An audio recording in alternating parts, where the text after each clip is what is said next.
नमस्कार, आप देख रहे हैं न्यूज 24। मैं हूं रवि ठाकुर।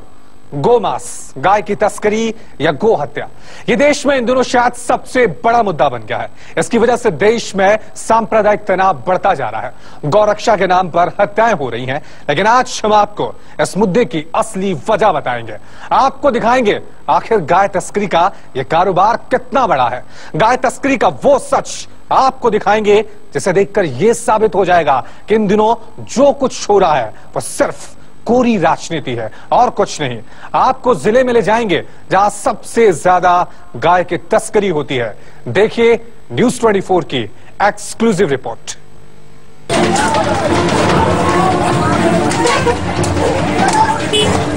देश में एक और हत्या हो गई गौरक्षा के नाम पर। राजस्थान के अलवर जिले में गाय तस्करी के आरोप में गौरक्षक गुंडों ने एक शख्स को इतना पीटा कि उसने दम तोड़ दिया।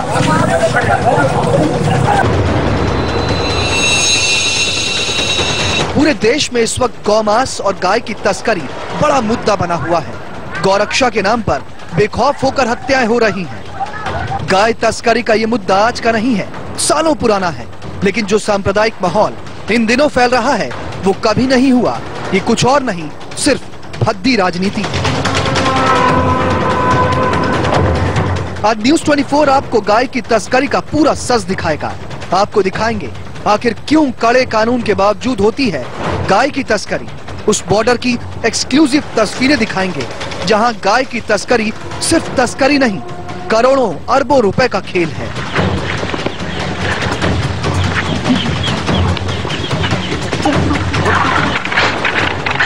इस वीडियो को देखकर आप चौंक जाएंगे। आपने शायद ही ऐसी तस्वीरें पहले कभी देखी होंगी। ये भयानक तस्वीर गाय तस्करी की है। पश्चिम बंगाल के मालदा जिले में ऐसे होती है गाय भैंसों की तस्करी।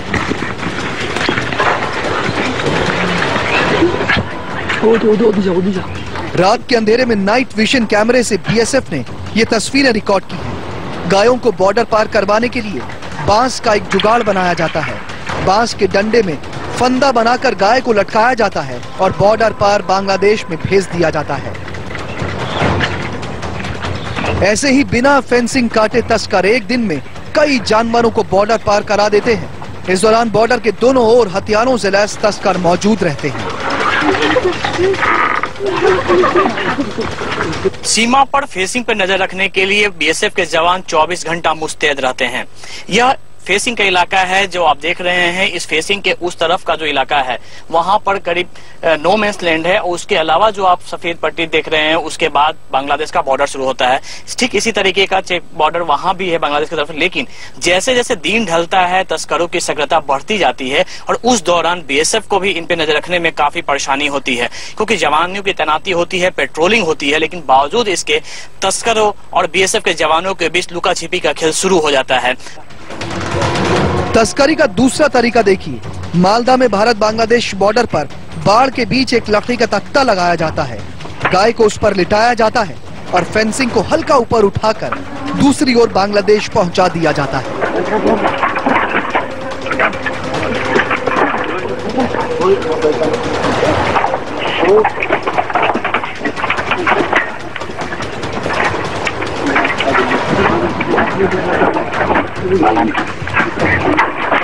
अब तस्करी का तीसरा और चौंका देने वाला तरीका देखिए। तस्कर जानवरों के ऊपर पत्थर बांधकर उन्हें पानी में डुबो देते हैं और पानी के अंदर ही अंदर दूसरी तरफ यानी बांग्लादेश में उन्हें खींच लिया जाता है। देखिए बॉर्डर पर तैनात बीएसएफ के कुछ जवान ऐसे ही एक गाय को पानी से निकाल रहे हैं जिसकी तस्करी की जा रही थी।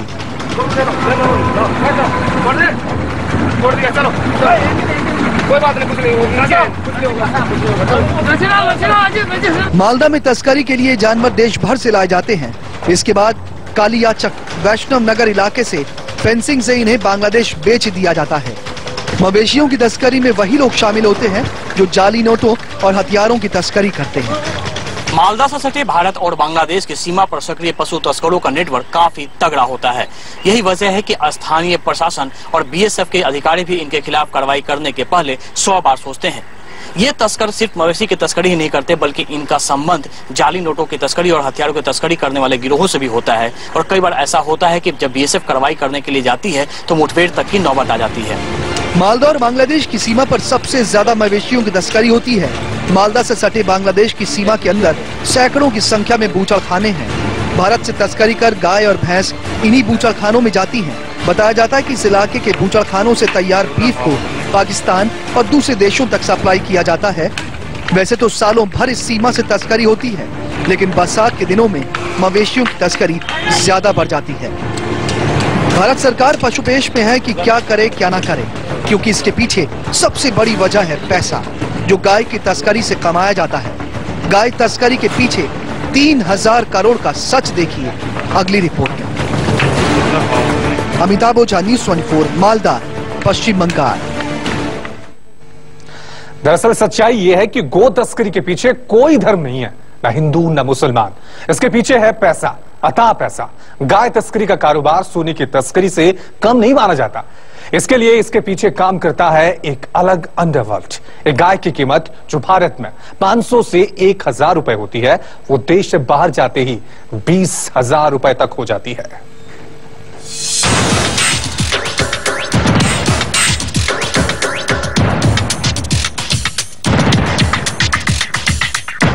गाय तस्करी हिंदुस्तान में एक बहुत बड़ा कारोबार है, जिसे रोकने में न तो राज्य सरकारें सफल हो रही हैं, न ही केंद्र सरकार।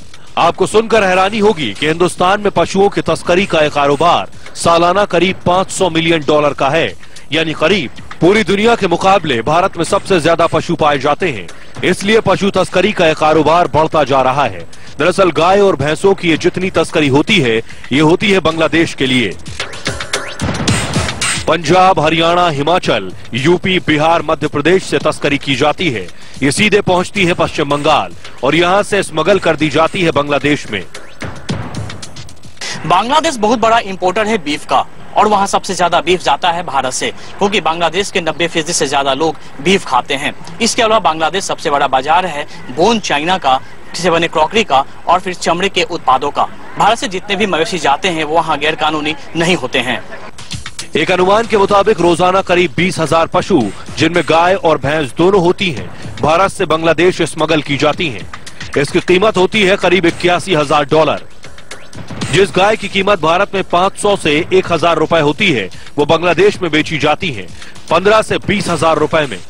60 से 65 स्मगलिंग पॉइंट्स हैं।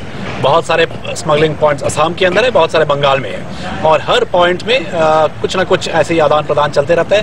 पोरस है बहुत सारे एरियाज बॉर्डर की, और इतने सारे जो गाय चलते रहते हैं वहां पर करीब एनुअली अबाउट $500 मिलियन की कारोबार वहां पर चलता है। तस्करों के लिए जानवरों की तस्करी करना और उन्हें पश्चिम बंगाल तक पहुंचाना इसलिए आसान होता है क्योंकि भारत में पशुओं को एक राज्य से दूसरे राज्य ले जाना अपराध नहीं है। देश के किसी भी कोने से गाय पश्चिम बंगाल पहुंच जाती है। बस बॉर्डर पार कराने में इन तस्करों को थोड़ी परेशानी होती है।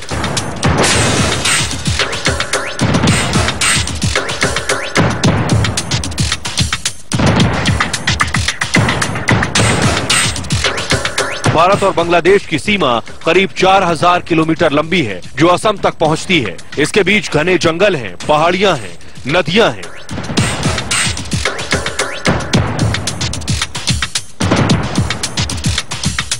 बीएसएफ के लिए पूरे बॉर्डर पर नजर रखना मुमकिन नहीं है। इसी का फायदा उठाते हैं ये तस्कर और बॉर्डर गार्ड को हर गाय के हिसाब से 100 रुपए देकर बांग्लादेश पहुंचा देते हैं। इस पूरे बॉर्डर में करीब 68 स्मगलिंग पॉइंट हैं, जिनका इस्तेमाल ये तस्कर करते हैं। गायों की तस्करी का यह सिलसिला सालों से चला आ रहा है। इसमें करप्ट पुलिसकर्मी भी होते हैं और करप्ट सुरक्षा कर्मी भी। जिस गाय की कीमत 500 होती है उसे तस्करी कर 5000 पहुंचा दिया जाता है, और जो इस काम में साथ देता है उसे 1000 रुपए मिलता है, और जो इसमें दखल देता है उसे मार दिया जाता है। भारत में गाय की तस्करी इसलिए भी बढ़ती जा रही है क्योंकि हर साल हजारों गाय बूढ़ी हो जाती हैं, दूध देना बंद कर देती हैं। लोग खुद अपनी गायों को बेच देते हैं, जिनके एवज में उन्हें अच्छी कीमत मिल जाती है। पंजाब, हरियाणा में जिस बूढ़ी गाय की कीमत 500 रुपए होती है, वो गाय पश्चिम बंगाल में 5 गुना भाव में बिक जाती है, क्योंकि वहां से ये गाय सप्लाई कर दी जाती है बांग्लादेश। तो ये तो पूरा माफिया, एक पूरा ह्यूज माफिया जो चलता है वहां पर, और वहां पे आखिर में जाके हमें जो आई विटनेस जो मुझे दिखाई दिया, वहां पर बीएसएफ भी इन्वॉल्व है। अब आई एम श्योर कि हर इंटर स्टेट जो बॉर्डर मैनेजमेंट है वो भी इन्वॉल्व होंगे, पुलिस हर स्टेट का इसमें इन्वॉल्व होंगे। गाय की तस्करी भारत और बांग्लादेश के बीच बातचीत का बड़ा मुद्दा रही है, क्योंकि आए दिन सीमा पर तस्करी के दौरान तस्कर बीएसएफ की गोलियों के शिकार होते हैं, जबकि कई बार ऐसा होता है कि तस्करों के हमले में बीएसएफ के जवान जख्मी होते हैं। बांग्लादेश का आरोप होता है कि बीएसएफ उसके निर्दोष नागरिकों को निशाना बना रहा है, जबकि हर बार बीएसएफ उनकी दलीलों को खारिज करता है। आए दिन बॉर्डर पर सुरक्षा कर्मी तस्करों से जानवरों को छुड़ाते हैं, उन्हें पकड़ते हैं। पकड़ी गई सभी गाय भैंसों को पालना मुमकिन नहीं, इसलिए उनकी नीलामी होती है, लेकिन कीमत कम होने की वजह से उन्हें फिर तस्कर खरीद लेते हैं और फिर वो अच्छी कीमतों में बेच दी जाती हैं बांग्लादेश में। अमरदेव पासवान, न्यूज़ 24, पश्चिम बंगाल।